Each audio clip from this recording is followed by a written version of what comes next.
साम्राज्य, सामान्यांचा असामान्य आवाज। नमस्कार, मी पी.आय. कुंदन गावडे, पोलीस निरीक्षक, वैराग पोलीस ठाणे प्रभारी अधिकारी।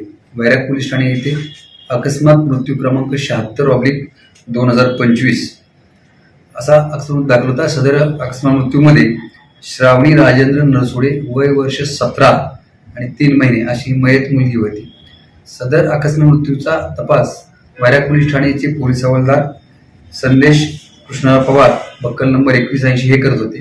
सदर हा तपास ते करत असताना त्यामध्ये मयत मुलगी ही बार्शी येथे शिक्षण घेत असताना तिच्या एका मित्राबरोबर एक मैत्रीपूर्ण संबंध झाले होते आणि हे तपासामध्ये ज्यावेळेस पोलीस हवालदार संदेश पवार निष्पन्न झाले त्यावेळेस त्यांनी इत्थंभूत तपास करून तिचे कॉल डिटेल्स तांत्रिक प्राप्त करून त्या अनुषंगाने तिचे मित्र मैत्रिणी यांच्याकडे तपास केला, तसेच CDR अनालिसिस केले आणि कौशल्यपूर्ण तपास करून तपासाअंती त्यांना असं निष्पन्न झालं की यातील जी मयत मुलगी आहे हिचे मैत्रीपूर्ण जे मित्रासोबत संबंध होते ते तिच्या वडिलांना समजले होते आणि त्यांना ते नकोशे होते।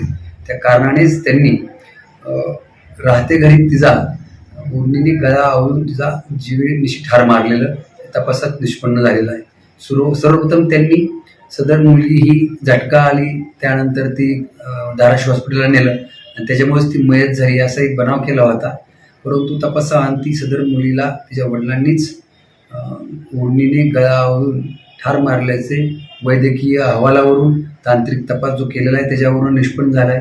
त्या अनुषंगाने यातील मयत मुलीचे वडील राजेंद्र नानासाहेब नरसोडे यांना आम्ही सदर गुन्ह्यामध्ये 26/2/2026 रोजी 1 मिनिटांनी अटक केलेली आहे। आज अटक करून त्यांना माननीय न्यायालयात हजर केलं असता दिनांक 2 मार्च पर्यंत पोलीस कोठडी रिमांड प्राप्त केलेली आहे।